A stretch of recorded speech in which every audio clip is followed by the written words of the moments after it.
Ahora sí, jóvenes, vamos a dar inicio. Bueno, voy a darles mi bienvenida, ya saben todos, Tlaxcamatli, Pampatis, Tocnoguaya. Gracias por estar aquí conmigo. Me da mucha alegría que vayamos a compartir esta información con el maestro Marco. Creo que alguno de ustedes está trabajando aquí con él. No identifico bien quién es, pero ya me mandó un mensajito para decirme que aquí estaba trabajando. Seguramente ya conoces la magnífica experiencia del maestro Marco, pero bueno, de cualquier forma se los doy a conocer. Ya les compartí su currículum, un mini currículum por WhatsApp. Ya saben, los que lo tuvieron la oportunidad de ver, qué desempeño es el que ha llevado a lo largo de su carrera. Básicamente, ahorita me gustaría que ustedes soltaran todas las preguntas, que todas se despejaran todas las dudas que pudieran tener hasta el momento, pero sobre todo que pudiéramos agarrar la experiencia de un contador público y ustedes se retroalimentaran en todos los aspectos, ¿de acuerdo? Entonces voy a pasarle la voz al maestro Marco para que él inicie a platicarnos de manera... Quiero que esto sea informal, que haya una simbiosis entre ustedes y nosotros y que se pueda de alguna forma explotar al máximo esta intervención. Tengan la confianza, por favor, de cuando tengan una duda, interrumpir, se vale, abrir su micrófono directo para que puedan hacer las preguntas directas, ¿vale? Entonces voy a dar la voz al maestro Marco y iniciamos. Adelante, Marco. Sí, ¿qué tal? Gracias por esta oportunidad, Lau, y gracias a los chavos por permitirme participar en una fracción tan escasa de su formación, pero es algo que a mí me gusta hacer, que he hecho por 25 años, un poquito más, y que ha tenido que ver pues con la docencia y con el compartir conocimientos en materia fiscal.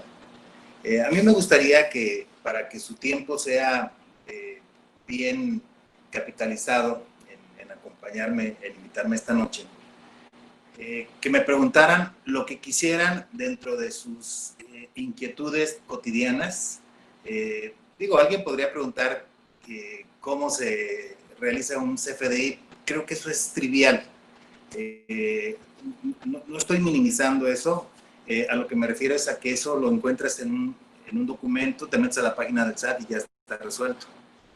Yo más bien quisiera aportarles un poquito de lo que la experiencia me ha dado a lo largo de estos 30 años de experiencia profesional, compartiendo con muchos colegas en la práctica profesional, en el cotidiano acontecer de empresas, acompañando diplomados, maestrías, por fortuna en diferentes lugares de la República y en algunas ocasiones más allá de las fronteras. Entonces, podríamos empezar con algunas de sus intervenciones cuando activen su micrófono, pero de entrada, que sé que van a tardar por estadística en arrancar motores, les quiero decir que cuando ustedes se encuentren en una disyuntiva, en una duda, en la resolución de algún problema en la práctica, nunca olviden la base, ¿sí? La base, y podemos hablar del rey de los impuestos en México, al menos, el impuesto a la renta, que creo que es el tema que corresponde a tu materia, y específicamente en personas morales, por lo que recuerdo. Así es. Cada que a mí me hacen una pregunta, ¿sí? Me voy a las bases. ¿Qué les quiero decir con esto? Toca revisar para el caso del artículo 5 del Código Fiscal de la Federación. Por ejemplo, acaba de pasar algo en la reforma fiscal para 2021, ya está aprobada, ya se publicó la ley de ingresos en estos días, si no mal recuerdo el 25 de noviembre, y en esa publicación de la ley de ingresos de la Federación viene algo que se ha estado comentando mucho, que los estímulos fiscales de la ley de ingresos, excepto por dos casos, son ingreso acumulable, ¿sí? ¿Qué hubiera pasado si no hubiera estado resuelto de una manera tan categórica? Y sé que esto va a dar polémica, seguramente alguno de sus maestros puede tener una controversia conmigo en este sentido. ¿Qué hubiera pasado si la ley de ingresos no lo dice? Todos los años he tenido la oportunidad de visitar, por ejemplo, el colegio de Veracruz, de Córdoba, Veracruz, y todos los años había uno o más contadores inquietos en el sentido de si el estímulo de diésel para transportistas y ex-diésel era ingreso acumulable. ¿Y cuál era la respuesta? Claro que sí. Y luego se quedaban, ¿en dónde? O sea, ¿dónde está el fundamento? ¿Cómo por qué? La respuesta es muy sencilla. Y por eso les decía las bases. Artículo 5 del código. Sujeto, objeto, base, tasa, tarifa son de aplicación estricta. La clave para contestar que sí son ingreso acumulable, el estímulo diésel en particular, que estoy tomando de ejemplo, está en la ley, está en el artículo 1 de la ley del ISR. O sea, la ley del ISR, desde el artículo 1, es categórica cuando dice las personas físicas y morales están obligadas al pago del impuesto a la renta en los siguientes casos, ¿no? Y ya nos habla de los sujetos. Bueno, si conecto a partir de los sujetos, que para no ponerme a leer, se los comparto así de manera sencilla, son 3 grupos: residentes en México, residentes en el extranjero con establecimiento permanente en México y residentes en el extranjero cuando tienen fuente de riqueza en nuestro país. Bueno, pero estábamos hablando de personas morales, del título 2, en donde decíamos por qué un estímulo fiscal o cualquier otro concepto de ingreso que la ley no aborde específicamente, porque es un ingreso acumulable. Bueno, y en este caso, el artículo 16, las personas morales residentes en el país, incluida la AMP, acumularán al estilo de Luismi, ¿no? ¿Cómo dice? La ley dice la totalidad de los ingresos, en efectivo, en bienes, en servicio, en crédito de cualquier otro tipo. Entonces, ¿qué parte no queda clara? Porque la ley sí lo dice, porque había que decir, ¿en dónde dice? Pues en la ley. ¿En dónde? Pues en el artículo 16, porque estamos hablando precisamente de que es un ingreso. Ahora, la discusión es por qué un estímulo fiscal como el del IEPS diésel, si es que es algo que para ustedes no es claro, es ingreso acumulable. Es algo muy sencillo, ¿sí? Todos los contribuyentes del sector transporte, bueno, quizás exageré, el común de los contribuyentes del sector transporte lo conoce perfectamente. El estímulo IEPS diésel es un clásico de la ley de ingresos. Año con año se da en la ley de ingresos este estímulo. Consiste en lo siguiente: el diésel, el biodiesel y sus mezclas causan IEPS, ¿sí? El IEPS tiene su ley específica, en concreto, el combustible, para decirlo de manera sencilla, está grabado por el IEPS. Sí, pero yo transportista, cuando pago IEPS, lo pago como parte del precio del combustible, ¿sí? Bien, y entonces, ese monto, el monto que se paga implícito en el precio del litro del diésel, biodiesel o sus mezclas, es el estímulo.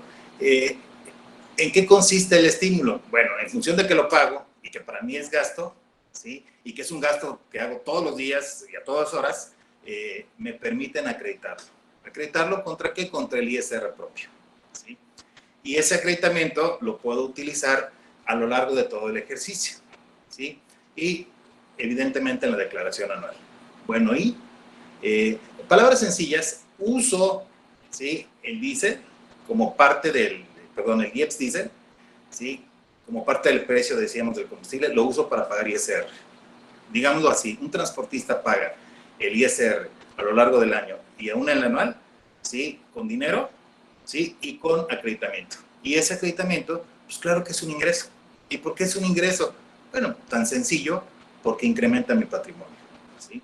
Existe la suficiente bibliografía, en nuestras normas de información financiera también tenemos elementos, y hay algunas tesis de tribunales que a propósito del tema nos apoyan, y simplemente es el incremento de nuestro patrimonio. En la medida que nuestro patrimonio crece, tenemos un ingreso. Entonces, la regla es, si la ley no me dice que no se acumule, ¿sí?, entonces es un ingreso acumulable. Y bueno, en esta ocasión, como les digo, la ley de ingresos expresamente nos menciona que este estímulo, que toda la vida había estado ambigua, hasta cierto punto la cuestión, porque no lo decía expresamente, como sí decía que debiera acumularse el otro estímulo propio de los transportistas, como es el estímulo de peaje, que es otra historia que también la podríamos desarrollar, pero no, pues no quiero saturarlos de un solo sector de la economía. Típicamente la ley de ingresos siempre dijo que el estímulo de casetas, de peaje propio de transportistas fuera ingreso acumulable. Y este no lo decía. Caray, pero no era necesario que lo dijera. Ahora, 2021, la ley de ingresos ya lo dice, ¿sí? Pero bueno, ¿a qué iba yo con mi comentario? Simplemente a las bases. Estamos hablando de un tema, ahora sí que de base, sujeto, objeto, base, tasa, tarifa. Son de aplicación estricta. Y la ley, desde el artículo 16, no me engañó, me dijo claramente que son acumulables la totalidad de los ingresos, ¿sí? Precisamente en contraste, cuando se trata de los estímulos, cinematografía, el estímulo de inversión teatral, la ley expresamente nos dice que no son ingresos acumulables. Es un poquito ya lo que decía. Entonces, hay cosas que en la práctica pues se pueden ir atendiendo y que estas son de las preguntas que suelen hacer algunas personas, empresarios, profesionistas en la práctica. Les podría platicar cualquier cantidad de casos que yo he vivido, que quizás ese pueda ser el tenor de la charla. A mí no me gustaría más bien interactuar con ustedes, sin que esta sea una imposición, pero les podría poner incluso un ejemplo más. En alguna ocasión, un notario de Colima, por cierto, que evidentemente no mencionaré datos, me dijo, contador, quiero que me conteste por escrito, porque tengo una controversia con mis clientes, ¿sí? Si hay una operación grabada en el siguiente caso. Y ella me dijo, ¿sí? Juan y Pedro son socios de una SADCB, son socios al 50% y van a hacer un proyecto, vamos, que va a permitir que crezca la compañía en una buena proporción. Este proyecto tiene que ver con...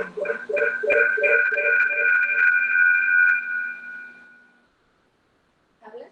Sí. Se oye dice por tu micrófono. A ver, pero...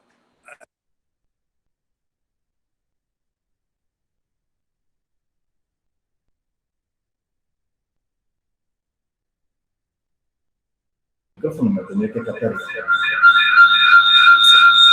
Se escucha doble. Le necesita bajar el audio de su teléfono, maestra, para que no haga interferencia. O ponerse audífonos, maestra, también eso puede quitar la interferencia.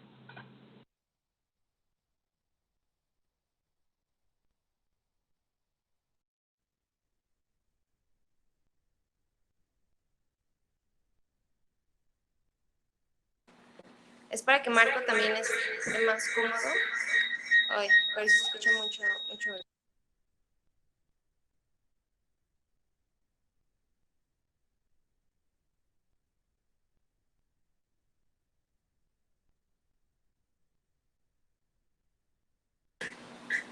Oigan, los que son tecnólogos me dijeron que le bajara a mi teléfono, ¿verdad? Sí, maestra.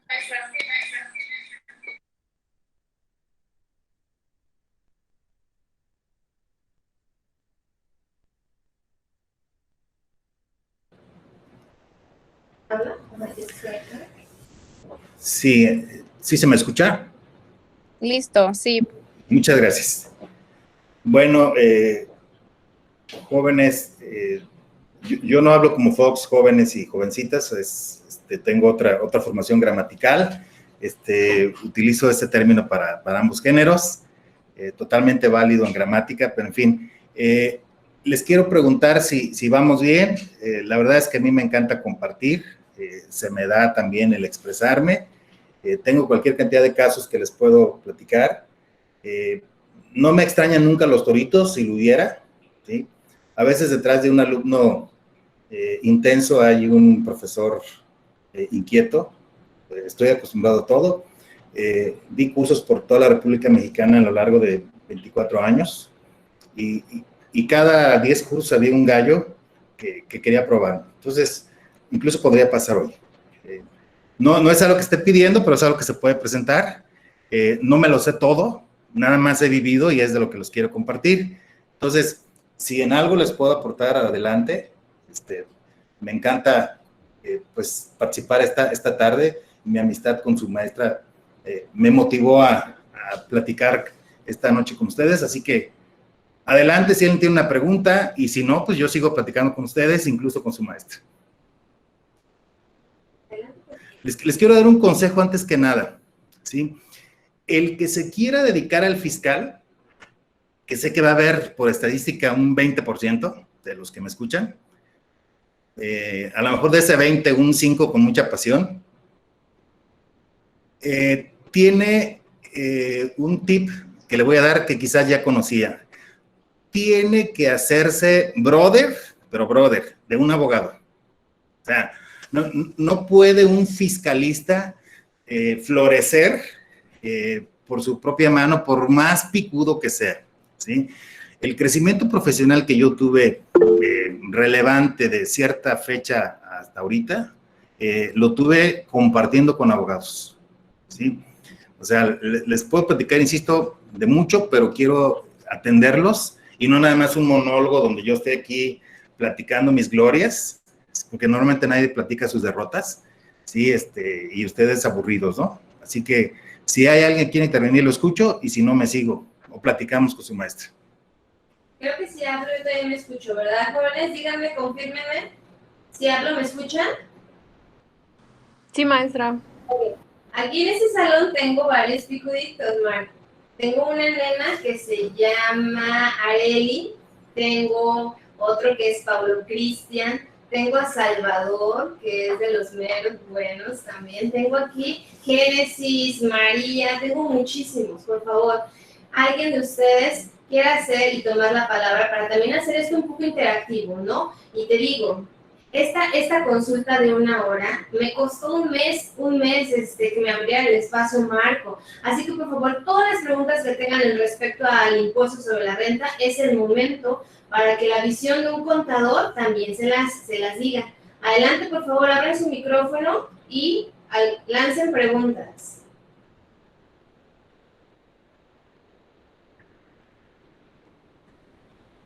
Areli, ¿estás por ahí? Cristian Pablo, ¿estás por ahí que me quieras hacer una pregunta?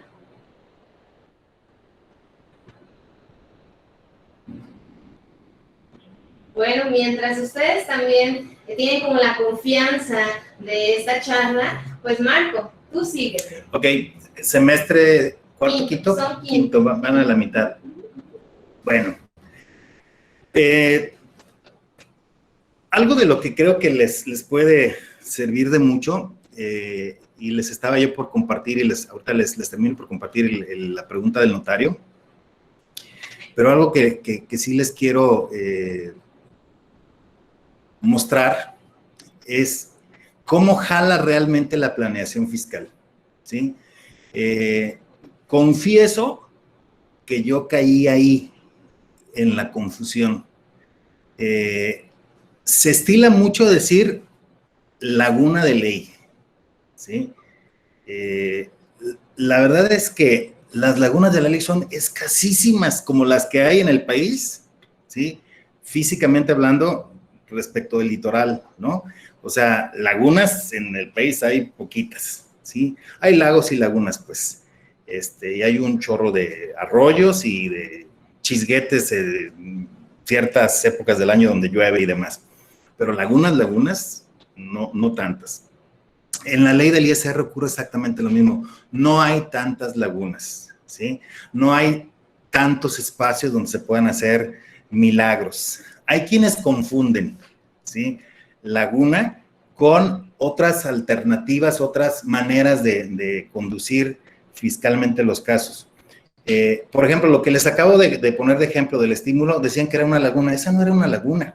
O sea, si no tiene alguien, y no quiero ser ofensivo, los elementos técnicos para evaluar un planteamiento es diferente, pero les acabo de expresar cómo la ley sí decía que el estímulo de IEPS diésel era un ingreso acumulable, ¿sí? Bueno, partir de la base de que el legislador es tarado, y yo soy muy picudo, ya le entendí, es el camino al fracaso, ¿sí? Y por eso les comparto este tip. Yo me topé con esto, pues, estaba muy chavo, digo, no tanto como ustedes, yo egresé de 21 años, por alguna razón fui un poquillo precoz, a los 21 estaba titulado junto con Juan Flores Preciado, que algunos de ustedes quizás lo conozcan, y bueno, fue director de su facultad, y para entonces me inscribí luego a una especialidad en impuestos, y bueno, ahí me quedé académicamente. Hoy por hoy estoy estudiando un posgrado, pero eso ya es otra historia. El asunto es que pensar que el legislador es tonto y que yo ya le encontré y que es una laguna de ley, definitivamente es falta de capacidad para evaluar, para comprender, para discernir el contenido de una ley, ¿sí? Y muchos confunden, es un poquito por donde iba, el mensaje del artículo 5 del Código Fiscal de la Federación. Sujeto, objeto, base, tasa, tarifa, son de aplicación estricta, ¿sí? Les voy a poner un caso del sujeto, bien sencillo, ¿sí? En donde no hay mayor mérito, porque simplemente la ley lo dice, ¿sí? Así como trivia, así como planteamiento. ¿Cómo le hago para que un empresario retire recursos de su compañía, ¿sí?, sin que pague ISR? Bueno, la respuesta por muchos años, categórica, fue: revisa a ver si la compañía tiene CUFIN. No sé si el término les sea familiar. ¿Qué significa CUFIN? Cuenta de utilidad fiscal neta, ¿sí? ¿Y qué es la cuenta de utilidad fiscal neta? Es una cuenta de control que lleva el registro a pesos constantes de las diferentes capas, ¿sí?, de utilidades contables, porque las utilidades son contables, que ya fueron alcanzadas por el ISR, ¿sí? Y en función de ello, ya no tendrían que volver a pagar el impuesto a cargo de la emisora, ¿sí? La emisora, hasta 2014, hasta 2013, la reforma para 2014 cambió las cosas, era la única que causaba el ISR por dividendos. Bueno, en ese sentido, alguna vez alguien me preguntó, ¿cómo le hago para...? Y son de las preguntas sencillas, estoy ubicándome siempre con respeto al nivel que ustedes se están formando, ¿no? Están apenas en la juventud, en la flor de su juventud y por lo tanto empezando a convivir con estos temas. La cuenta de utilidad fiscal neta ha sido y para algunos casos seguirá siendo una alternativa para remunerar accionistas sin costo adicional. El tema es, sí, ya un poquito menos grato a partir de la reforma precisamente de 2014, porque resulta que hoy por hoy la ley del ISR grava también al accionista, ya sea residente en México o residente en el extranjero, con un 10% adicional a personas físicas y un 10% adicional también a residentes en el extranjero.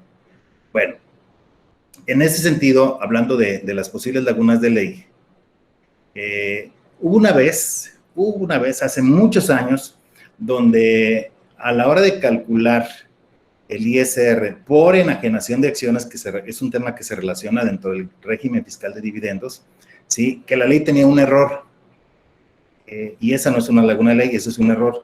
El legislador duplicó el ingrediente de CUFIN, que es, un elemento, un componente del costo fiscal de las acciones. En el mundo de negocios, a la hora de vender un negocio, en el ámbito societario, en el ámbito mercantil, lo que se venden son las acciones, es lo más fácil. O sea, si el Patito Feliz, aquella gran empresa, se va a vender, pues en lugar de andar contando tornillitos y facturándolos, pues vendes las acciones. Y al vender las acciones, pues traspasas la propiedad de todo lo que implica la sociedad, ¿no? Entonces, a la hora de calcular el ISR por la enajenación de las acciones, pues sí, precisamente en un sector en particular, en un caso en particular, había forma de duplicar la COFIN. Ahí había una oportunidad interesante, ¿sí? Entonces, históricamente ha habido casos emblemáticos muy padres y de esos quedan algunos, los menos, pero sí quedan, ¿sí? En el tema de la planeación fiscal tienes que ser muy cuidadoso, muy responsable y ser, como alguna vez lo escribí en un ensayo, un apasionado de la interpretación responsable de la norma. No sentir que eres Juan Camaney y que ya la encontraste y que vas a ir en contra de los intereses del fisco y que vas a llevarte, el caso de tu vida, ¿no? Y a propósito les puedo decir que he participado en operaciones donde se han vendido acciones, se han vendido grandes compañías y que no ha habido pago de ISR, ¿sí? Cuando de manera natural sí lo hubiera habido. Los abogados le llaman a esto negocio jurídico indirecto. Vamos a decirlo de manera sencilla, es un modelo para conducir el caso, ¿sí? Por un camino diferente, ¿sí? Al que naturalmente se daría, ¿sí? Con un resultado más favorable, ¿sí? Negocio jurídico indirecto. Y como ejemplo del negocio jurídico indirecto, les puedo platicar que lo hicimos muchas veces en México, muchos contadores y abogados. Por ejemplo, dentro del tema que les estoy manejando, al vender una empresa. O sea, muchas veces, en lugar de enajenar las acciones, reducíamos capital. Si había 8 socios y 2 de ellos ya se iban a salir y pedían tanto más cuánto de sus acciones, digo, la operación natural es la enajenación, la venta de las acciones, ¿sí? Pero muchas veces, por muchos años, un camino disimulado, bien planeado, bien organizado, bien orquestado, bien sustentado corporativamente, era la reducción de capital, ¿sí? En donde este elemento que comentaba hace un momentito la COFIN jugaba un papel muy importante, ¿sí? Tiene sus efectos, tiene sus bemoles, pero es interesante. ¿Otro caso? Sí. Marco, alguien quiere hacer una pregunta, ¿verdad? No alcancé a ver si es Salvador. Salvador, ¿quieres prender tu micrófono? Alguien que levantó su manita, vi ahorita hace ratito en la pantalla, pero no alcancé a identificar quién era, porque estoy en el celular, como les decía. Pero por favor, quien tiene levantada la manita, puede abrir su micrófono para hacer la pregunta o comentario.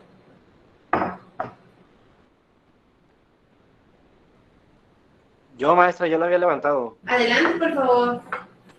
Tenía una pregunta. Como en cuestión de una empresa que sea mexicana, pero que tenga ramas internacionales, que se dedica, pues, no sé, en la venta de algún producto. Al momento de estar vendiendo en otro país, en el cambio de moneda, digamos que va variando, conforme va pasando el tiempo varía el cambio de moneda. Entonces, cuando se va a pagar el ISR, ¿cómo se hace? ¿Al momento que se hizo la transacción se toma en cuenta esa? ¿O cómo? Porque puede ser que sea más caro o más bajo, ¿no? El ISR, que se pueda modificar. Claro. Mira, con mucho gusto. La pregunta que nos haces tiene su sustento en la ley del ISR en el artículo 8º. El artículo 8º de la ley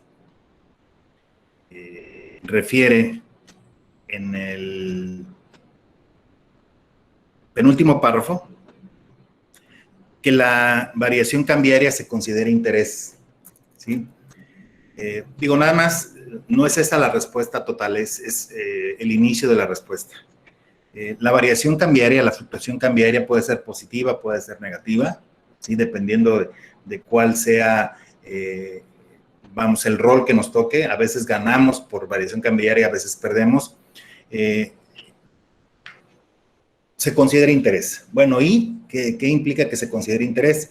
Digo, lo normal es que el interés, y lo dice la propia ley, es el rendimiento de un capital, ¿sí? Pero, digamos, por su naturaleza, el legislador configuró a la variación cambiaria, y en este caso, por lo que observo en el sentido de tu pregunta, la ganancia cambiaria se considera interés. Y el interés se acumula en base a devengado.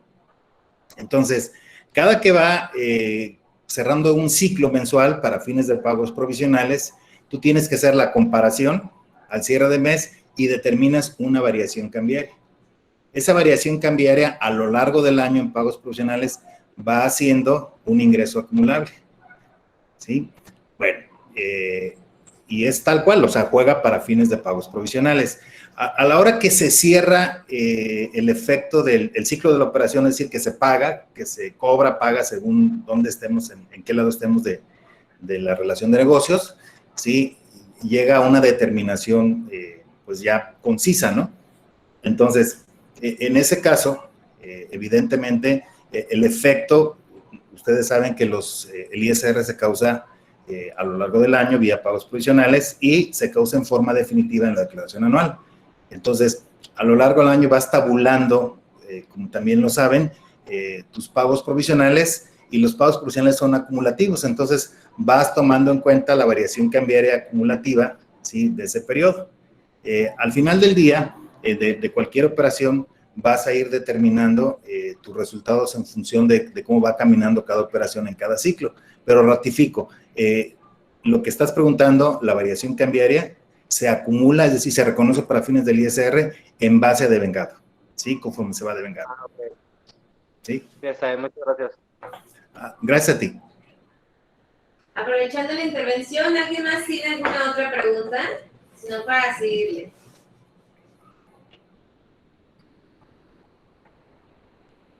Listo, adelante, Marco. Sí, les quiero endosar mi pasión por estos temas. Igual y algunos es como cuando a alguien le gusta mucho el violín, ¿no? Y es lo máximo el violín y pues el 90% te pinta un violín cuando le hablas de eso, ¿no? Lo que les quiero decir es, a quien le apasione, ¿hay manera todavía de evitar en ciertas operaciones el pago del impuesto? Hace año y medio más o menos, yo me topé con una operación en donde tuve que opinar. No hice yo digo, les podría mentir, creo que no viene al caso nunca. Simplemente me tocó evaluar la operación. Es una operación de una empresa mexicana, ¿sí?, que se iba a vender a otro grupo, a un grupo en la Ciudad de México, y bueno, se iban a ganar unos buenos milloncitos de pesos los empresarios que estaban vendiendo su negocio. Era una empresa familiar, ¿sí? Bueno, lo que pasa es que a la hora de hacer este planteamiento, la cifra de la ganancia de esta empresa era tantito más de 200 millones de pesos de ganancia. Entonces, como las acciones en esta compañía estaban, poseídas por 5 personas físicas de una misma familia, las 5 personas físicas iban a pagar ISR, nada más a la tasa del 35%, ¿sí? Prácticamente, digo, aplicando la tarifa de personas físicas por los niveles que se iban a ganar, pues les iba a tocar prácticamente pagar el 35%. Y claro, hubo una alternativa de planeación fiscal. En esa alternativa de planeación fiscal, precisamente, es un poquito lo que les estaba comentando, un despacho hizo una estructura y esa empresa se planteaba venderla desde el extranjero y estaba muy bien hecho el diseño de la operación. El mensaje al final del día es, para que lo tengan presente, sí se puede todavía y sin pecar, como me gusta decir a mí en términos fiscales, ¿sí?, realizar ciertas operaciones, ¿sí?, en donde puedes evitar el impuesto. Y aquí es donde se puede escuchar,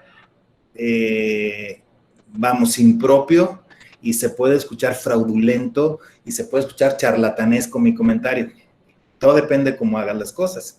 A mí me gusta poner de ejemplo a los Spring Baker, ¿sí?, que quizás ustedes, ubiquen muy bien. Si para alguien fuera extraño el concepto, que lo dudo, ¿cómo le hacen los jovencitos gringuitos cuando tienen una edad parecida a la de ustedes? Cuando los gringuitos en Estados Unidos no pueden todavía beber alcohol libremente porque no han cumplido 21 años, que es la mayoría de edad allá, y tienen los medios, ¿qué hacen? pues se vienen, toman un vuelo, se vienen a Cancún, a Vallarta, uno que otro a Manzanillo, uno que otro desvelado se viene a Manzanillo, y pues acá se revientan y vamos, disfrutan del dios Baco y se la pasan de lujo, se revientan, ¿sí? ¿Y qué están haciendo? Simplemente están, ¿sí? Eludiendo una limitación. Y es un poquito lo que hacemos. Esa operación se la iban a llevar a través de un modelo bien estructurado, bien analizado, bien implementado, para vender desde el extranjero a este grupo, esta empresa. Y era una operación bien pensada, bien planeada, ¿cómo les puedo decir? Bueno, pues como lo que les estoy diciendo, como los gringuitos. ¿Qué hace un gringuito de 19 años si se quiere embriagar y no quiere infringir las normas? Tomar un vuelo, ¿sí? Hospedarse en Cancún, ¿sí? Y ahí se revienta sin problema, ¿sí? ¿Está pecando? No, porque está en un país, en otro, en México, donde eso que está haciendo, que es embriagarse a los 19 años, no es pecado, ¿sí? No está infringiendo ninguna disposición. Más o menos es un poquito por donde se pueden mover las cosas. Y bueno, a propósito de eso, yo sé que no es específicamente el tema de reformas fiscales esta tarde, pero hay una reforma fiscal relacionada con la escisión de sociedades, que también tiene que ver con el mundo corporativo. Al fisco se le pegó muchas veces, muchos años, ¿sí? En la transmisión de empresas a través de la escisión. Y acaba de corregir, bueno, no corregir, porque no, corregir implica que había un error. Acaba de tapar un espacio de planeación que en muchas ocasiones se utilizó muy burdamente, ¿sí? De hecho, algunas publicaciones profesionales habían ya criticado ese modelo, le llamaban escisiones sucias, así medio, bueno, cuestionable el concepto, escisiones sucias.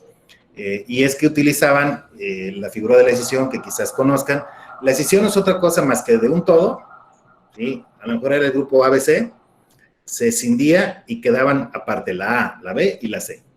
Entonces, en esta disgregación, en esta disociación de un todo, que es la estructura financiera de una compañía única, se quedaba la A, ¿sí? Los Ahumada, la B, los Buenrostro, la C, los Cárdenas, por mencionar, requiere un poquito cómo se daba esto. Cada familia se quedaba con una de las compañías, ¿no? Entonces, la esencia que está en el artículo 14 del código es que en principio hay enajenación. Acuérdense que la enajenación es toda transmisión de la propiedad, ¿sí? Etcétera, etcétera. Está en el 14 del código. Ya en castellano es como que los efectos, no es la única, el género es la enajenación, la especie es la venta, ¿sí? O sea, no se trata de decir que se vendieron los bienes de ABC a la A, a la B o a la C, ¿no? Entonces, la regla general es que sí se causa el ISR por enajenación de los bienes que queden en A, en B o en C, después de haber sido una única, ¿sí? Pero la ley, en este caso el código, hablaba del caso de excepción, que tiene sus reglas. Y dentro de esas reglas se le podía pegar al fisco. Y había ciertas manipulaciones para transmitir ciertos bienes, ¿sí? De una compañía a otra, ¿sí? Con ciertos modelos. Y bueno, era bastante recurrente la manera como al fisco le pegaban para vender empresas a través de ciertas estructuras a propósito de la decisión, y pues acaba de modificarse esto a partir de 2021, donde, vamos, se van a impedir muchas planeaciones que se hacían a través de la decisión, ¿sí? Si hubiera alguna pregunta, pues ya tú me dirás, Laura. Si no voy a hacer que se quede ahí, me voy a, está levantando la mano Ruiz, te alcancé a ver el apellido nada más, es el segundo apellido. Adelante, por favor, abre tu micrófono. Hola, buenas noches. Mi pregunta es sobre, hablando de la venta de sociedades o de empresas, Sí. ¿Cuál es el proceso a seguir de acuerdo a la declaración? Ok,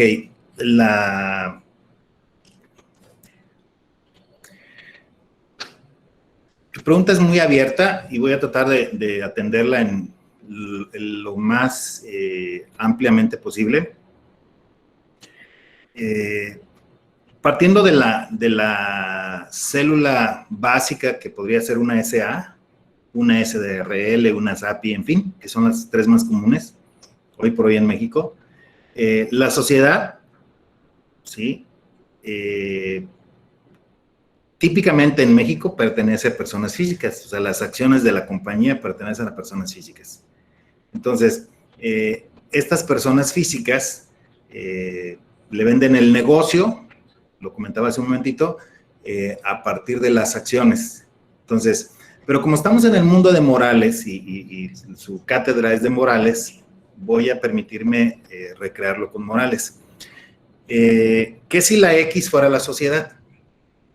Y los socios fueran la A, persona moral, la B y la C, ¿sí? Si la emisora fuera la X, la A tiene acciones de la X. Imagínense que la A le va a vender a la B el 80% de las acciones. El planteamiento que haces tiene que ver con lo siguiente. Yo la A, digo, mis acciones, quiero que me des por ellas 10 millones. ¿Sí? En la ley, si ustedes revisan su ley del ISR, entre el artículo 22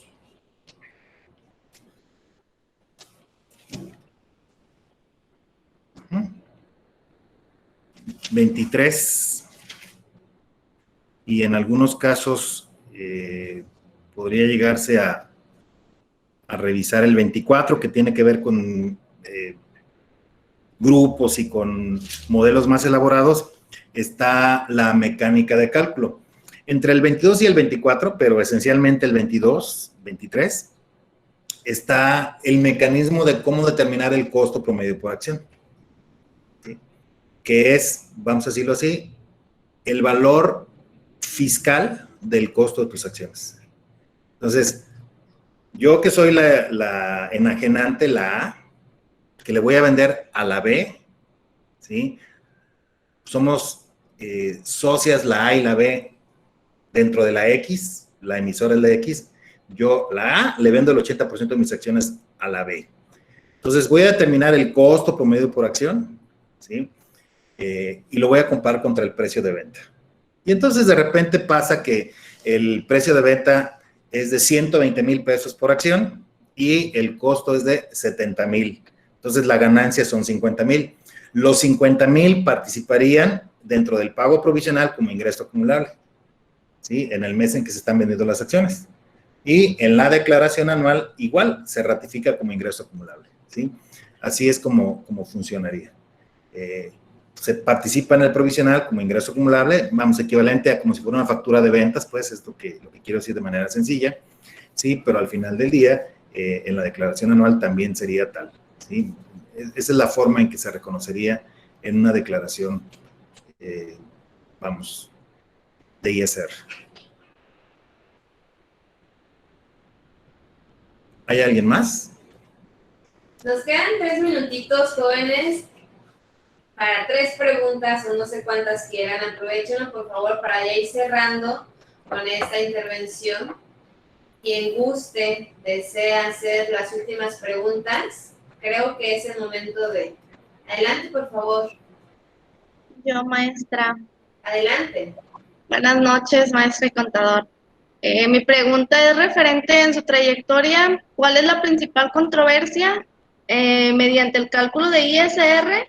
¿Y qué nos puede usted decir? ¿Saben qué? Ustedes que van a media carrera, ustedes pueden, un consejo que nos quiera dar o nos pueda dar, más bien. Ok. La principal controversia tuvo que ver con un estudio de precios de transferencia. Yo tengo registro, vamos, como dictaminador, corrijo, lo tuve, ¿sí? No sé si el término sea claro para ustedes, pero emitía dictámenes, ¿sí? Hacía una auditoría, para la compañía X y emitía una opinión y presentaba un dictamen fiscal ante el SAT. En ese caso yo era el dictaminador.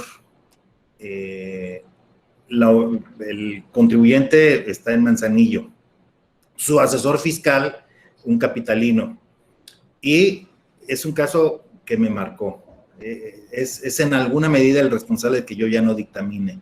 Y después las cosas cambiaron y hoy el dictamen fiscal ya no es obligatorio en México y ha perdido mucha vigencia. Vamos, a decirlo con sencillez, dejó de estar de moda, después de que era una muy buena moda.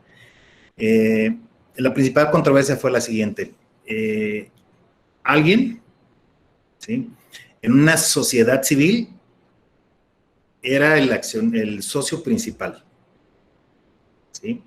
Esa sociedad civil le rentaba a una sociedad mercantil, el local donde la sociedad civil operaba.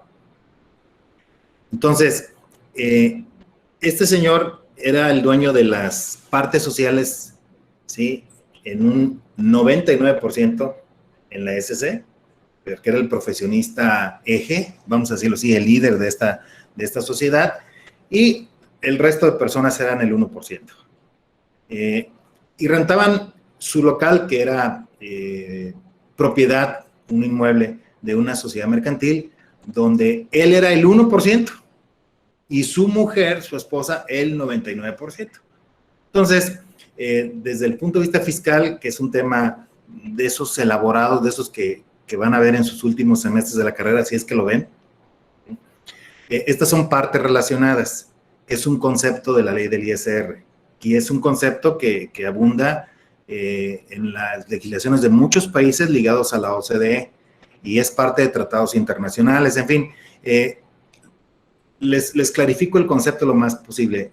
Parte relacionada, ¿sí?, se es parte relacionada por administración, por control o por tenencia accionaria, ¿sí? Son los tres vínculos que te hacen parte relacionada. Y la ley del ISR exige que cuando se hagan operaciones entre partes relacionadas, se haga un estudio de precios de transferencia, ¿sí? Mi mayor controversia profesional fue esa. El dictamen vencía a las 12 de la noche de hoy, ¿sí?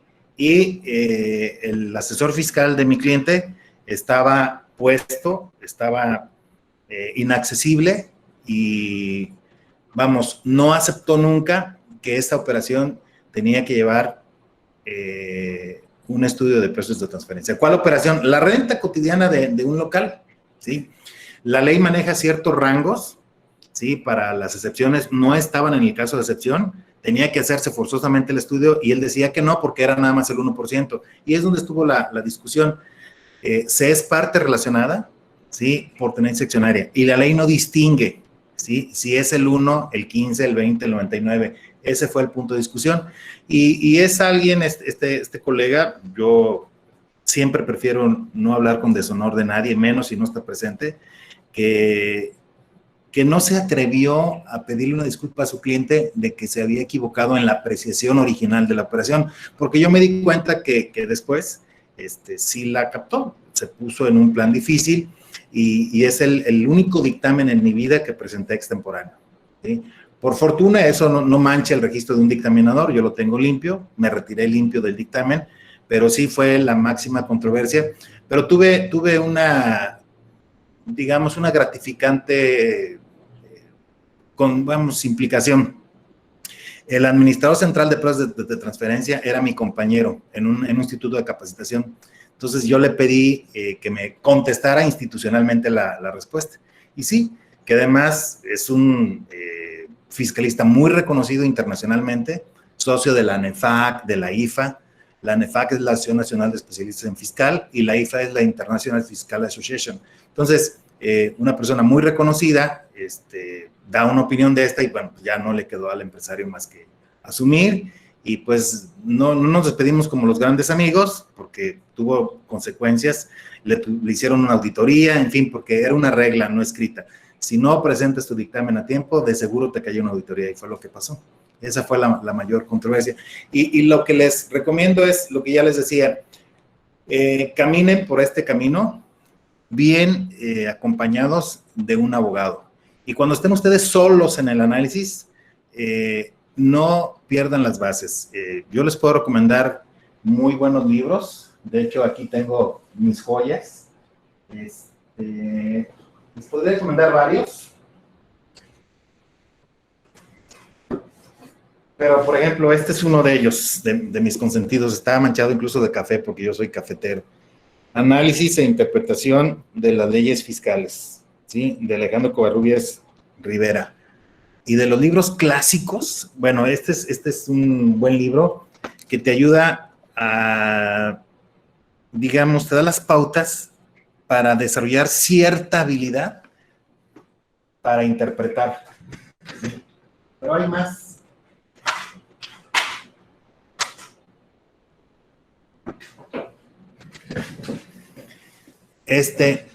Heurística Fiscal, de Gustavo Zavala Aguilar, sí, también es un buen libro y que tiene que ver con el arte de interpretar. Y este otro, Introducción a la Hermenéutica Fiscal. Entonces, son libros que te dan una pauta y que te distancian de lo que ya les decía yo hace rato, de pensar. De hecho, un contador y abogado muy amigo mío, que también de talla internacional, Cristian Atera Niño de Rivera, algún día me dio el consejo, partir de la base de que el legislador es tarado y que tú ya encontraste la punta de la hebra, es mal síntoma, ¿sí? O sea, siempre que tengan una apreciación donde crean que tienen un camino para resolver un asunto fiscal elaborado, dense la oportunidad de rebotarlo con un abogado. Y un abogado que se dedique a la materia fiscal. Y esto es dicho de manera muy respetuosa. Hay áreas de desempeño. Yo nunca atiendo un asunto, ¿sí?, que sea diferente. O sea, cuando tengo precisamente planteamientos de tipo financiero, invito a Juan Flores Preciado, que ha sido mi asociado en esa materia. Cuando tengo planteamientos de mis clientes en materia laboral, invito a Uriel Moreno, etcétera. Y así, en derecho corporativo, invito a Pepe Jiménez, en civil, invito a Miguel Ángel Aguilar. Entonces, son abogados con los que me llevo muy bien, con los que trabajo cotidianamente. Alguien pregunta, es Cristian Pablo, por el hecho de ser familiares y tener transacciones con ellos, ¿es necesario un estudio de precios de transferencia?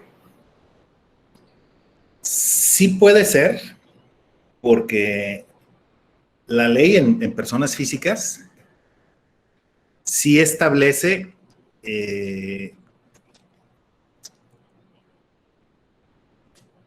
el enramado, la hipótesis legal para que una persona física pueda ser mi parte relacionada. ¿A qué voy? Yo le podría vender a mi hermano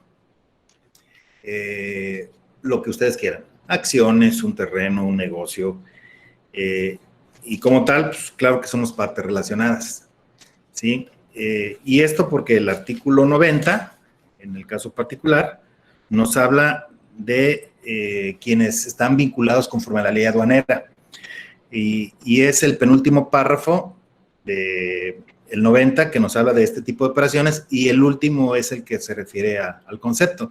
Se considera que dos o más personas son partes relacionadas cuando una participa de manera directa o indirecta en la administración, control o capital de la otra, o cuando una persona o grupo de personas participe directa o indirectamente en la administración, control o en el capital de dichas personas, o, esto es lo último que destaco, cuando exista vinculación entre ellas de acuerdo con la legislación aduanera. Y resulta que de acuerdo con la legislación aduanera, para que quede claro, hasta tu cuñado es tu parte relacionada. Entonces, si se hiciera una transacción comercial entre cierto nivel de parentesco, ¿sí?, hay partes relacionadas, y luego entonces implica, en principio, hacer el estudio de precios de transferencia. Cuando digo en principio es porque ya les dije que hay un rango, ¿sí?, en donde podría evitarse el rango de la operación, ¿sí?, de las partes que participan. Pues Marco, muchísimas gracias. Creo que por el tiempo, tal vez ya no te podríamos tener más, pero ojalá que a todos ustedes les haya gustado esta conexión También quiero presentarlos para que ustedes tengan la oportunidad de conocer otras personas que les den también otras visiones y pues de alguna forma quiero que se complemente todo lo que hemos tratado y sobre todo la experiencia del maestro Marco. Creo que a ustedes les puede funcionar muchísimo para trasladar la información teórica a la práctica. Les agradezco muchísimo que estén el día de hoy aquí conmigo, le agradezco muchísimo e infinitamente a Marco. Marco, ¿tienes cursos? ¿Tienes algo? Platícanos.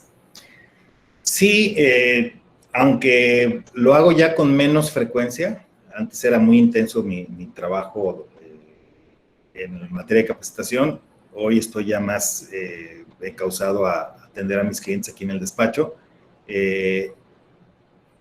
Organizo cursos frecuentemente. Ahorita tengo precisamente el jueves, voy a dar uno de reformas fiscales. La reforma medio se publicó, porque comentaba, ya se publicó la ley de ingresos y falta que se publique la ley miscelánea, o sea, la ley que reforma, deroga y adiciona, en este caso, el Código Fiscal de la Federación, la ley del ISR, la ley del IVA, pero es una reforma aprobada que ya conocemos, que ya tenemos resuelta, y pues la voy a exponer junto con Pepe Limón apenas el jueves próximo. Excelente, Marco. Pues si tienes algún curso que también nos quieras compartir, sería buenísimo que me pasaras el link o lo que sea, y yo lo comparto con ustedes, jóvenes. De verdad les agradezco muchísimo que estén el día de hoy aquí conmigo. Para registrar la asistencia de la clase el día de hoy, me vas a mandar un audio al WhatsApp con tu nombre, ya sabes, al iniciar el audio, y me dices, por favor, qué es lo que te pareció más interesante sobre esta conversación que tuvimos con el maestro Marco, y con eso registro tu asistencia. ¿Alguien quiere cerrar algún comentario? ¿Alguien quiere decir algo respecto a esta dinámica? Por favor, creo que es el momento para hacerlo. Adelante, jóvenes. Ya para irnos. Maestra, ¿dónde podemos ver esa clase nuevamente? Salvador me está ayudando a grabarlo. A la primera persona que entró a la clase el día de hoy le va a salir que es el dueño del video. Por favor, háganme la transferencia de los derechos para poder compartirla. También, Salvador, a lo mejor te va a llegar a ti el video, igual nos lo compartes. La idea es que tengamos al final este material y podamos repasarlo. Marco, ¿alguna otra cosa que nos quieras decir ya finalmente para despedirnos de los jóvenes del día de hoy? Yo creo que es básico el indicarles que están en el camino, que probablemente por su juventud aún no encuentren su pasión profesional. Sé que me puedo escuchar dramático, pero si alguien se da cuenta a medio camino más adelante que no es esto, cámbiese, terminas por cambiarte tarde que temprano. Yo conozco muchos casos, pero si sí está en esta materia, en esta profesión, busquen cuál en particular. ¿Sí? Hay muy buenos auditores, hay financieros, hay fiscalistas. Conozco colegas y he trabajado con algunos que se dedican a la materia específica de seguridad social. Entonces, porque trabajando en lo que te apasiona, no sientes que trabajas, ¿sí? Y además te va bien. Gracias, Marco. Gracias a todos. Las Camatli, Pampatis, Tocnoguaya.